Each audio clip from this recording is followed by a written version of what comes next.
सेवा का जज्बा क्या होता है, इसे चंदेश गेहिजा को देख जाना जा सकता है। कोटा में गाड़ियों का सर्विस सेंटर चलाने वाले चंदेश ने 3 कारों को अस्पताल बना दिया।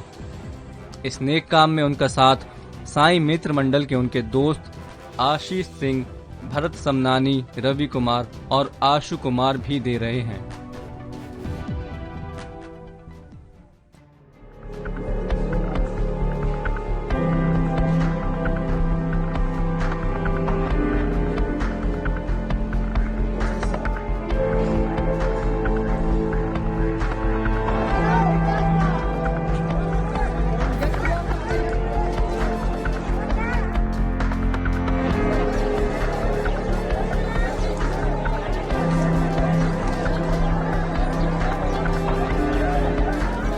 तो हम लोग को सूचना मिली कि यहाँ पे 2 पक्षों में लड़ाई है, इसमें गोली मारी गई, तो मौके पे पहुँचा गया तो काफ़ी यहाँ भीड़ थी। सड़क जाम था।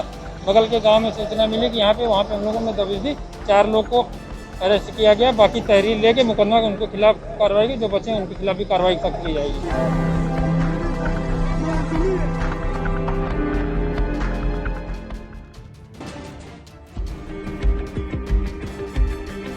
देश में ऑक्सीजन संकट को लेकर दिल्ली हाई कोर्ट में फिर से सुनवाई हुई। कोर्ट ने मंगलवार को केंद्र सरकार से कहा, पूरे देश में लोग ऑक्सीजन के लिए रो रहे हैं, आप इतने असंवेदनशील कैसे हो सकते हैं? ये लोगों के इमोशन से जुड़ा हुआ मामला है, इस पर आप आंखें मूंद सकते हैं लेकिन हम नहीं। कोर्ट ने केंद्र सरकार से कहा कि अगर आप ऑक्सीजन की सप्लाई का मैनेजमेंट IIT और IIM को दे दें तो वो इसे बेहतर तरीके से संभाल लेंगे। इसमें IIM के एक्सपर्ट्स और ब्रिलियंट माइंड वाले लोगों को जोड़ना चाहिए। कोर्ट ने ये बातें दिल्ली के मायाराम हॉस्पिटल की तरफ से दायर पिटीशन पर सुनवाई करते हुए कही। इसके साथ ही कोर्ट ने केंद्र सरकार को फटकार लगाई और जल्द से जल्द दिल्ली को 700 मीट्रिक टन ऑक्सीजन की सप्लाई देने के लिए कहा।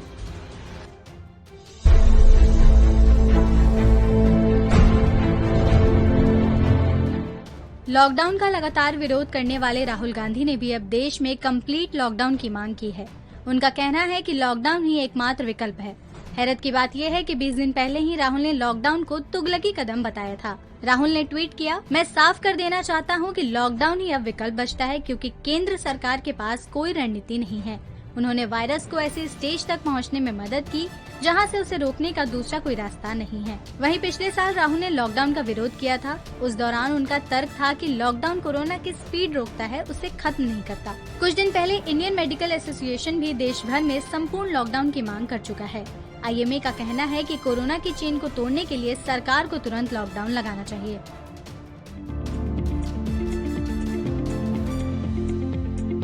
दिल्ली वासियों के लिए खुशखबरी है।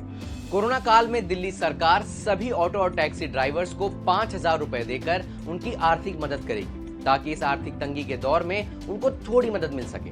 आज भी हम ये निर्णय लिया है कि हम दिल्ली सरकार सभी ऑटो चालकों और टैक्सी चालकों को 5-5 हजार रुपए देकर मदद करेगी। इसके अलावा दिल्ली में राशन कार्ड धारकों को अगले 2 महीने फ्री में राशन दिया जाएगा। सरकार ने निर्णय लिया है कि अगले 2 महीने के लिए सबको राशन मुफ्त दिया जाएगा दिल्ली सरकार की तरफ से। इसके अलावा केजरीवाल ने ये भी कहा है कि गरीबों की मदद के लिए ये सब किया जा रहा है। इसका मतलब आप ये मत निकालिएगा कि लॉकडाउन 2 महीने चलेगा।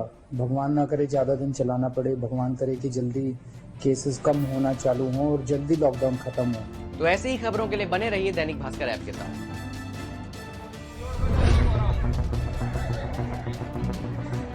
कोरोना के मामले लगातार बढ़ रहे हैं।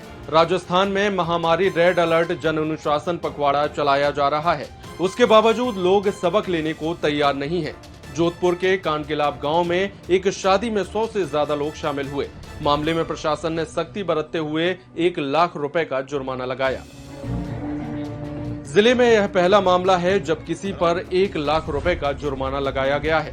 कोरोना को लेकर जारी नई गाइडलाइन में शादी समारोह में मेहमानों की अधिकतम संख्या 31 निर्धारित कर दी गई है।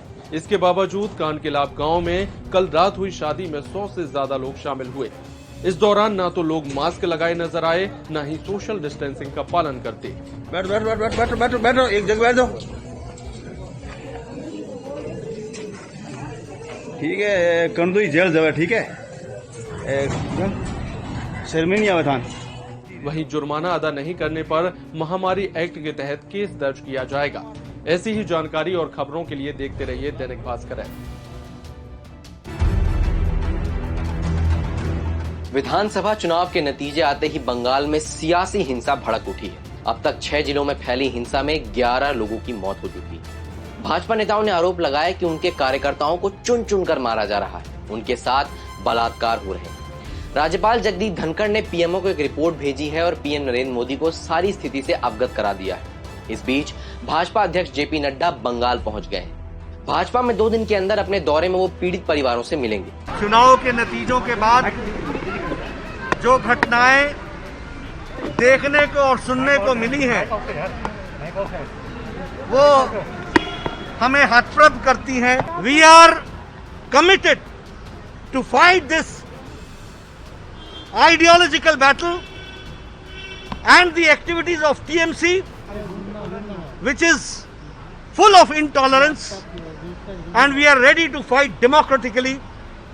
प्रजातांत्रिक तरीके से हम इस लड़ाई को लड़ेंगे। इधर पश्चिम बंगाल की मुख्यमंत्री ममता बनर्जी ने आरोप लगाया है कि बीजेपी ने कुछ इलाकों में उनके समर्थकों पर हमला किया, लेकिन उन्होंने अपने लोगों से किसी के उकसावे में नहीं आने की अपील की और पुलिस को जल्द सूचना देने के लिए कहा। स्थिति को नियंत्रण में लाने के लिए ममता ने शाम 5 बजे अपने निवास पर उच्च अधिकारियों के साथ बैठक भी की। उधर भाजपा नेता कैलाश विजयवर्गीय ने कहा कि भाजपा कार्यकर्ताओं पर हमले ममता बनर्जी की शय पर हो रहे हैं। इस बीच भाजपा प्रवक्ता गौरव भाटिया ने सुप्रीम कोर्ट में याचिका लगाई और बंगाल में हो रही राजनीतिक हिंसा की सीबीआई जांच कराने की मांग की।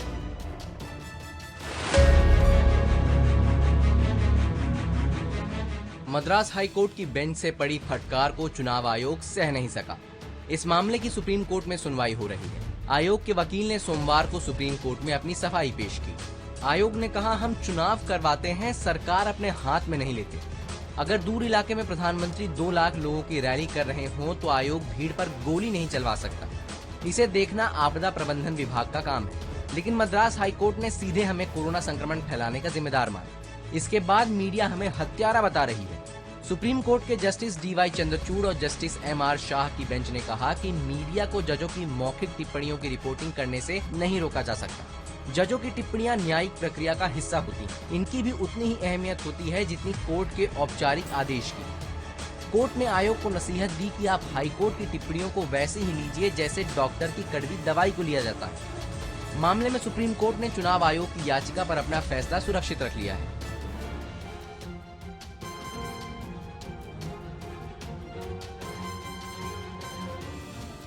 एक्ट्रेस कंगना रनौत का ट्विटर अकाउंट सस्पेंड कर दिया गया है। ट्विटर ने बताया कि उन्होंने प्लेटफॉर्म के नियमों का उल्लंघन किया है।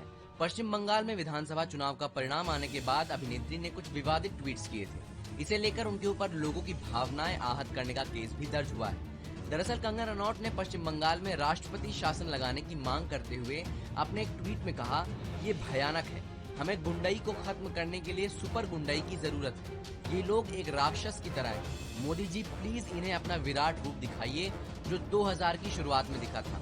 इसके अलावा अभिनेत्री ने राज्य में हुई हिंसा को लेकर एक वीडियो भी पोस्ट किया है जिसमें वो रोती हुई नजर आ रही हैं।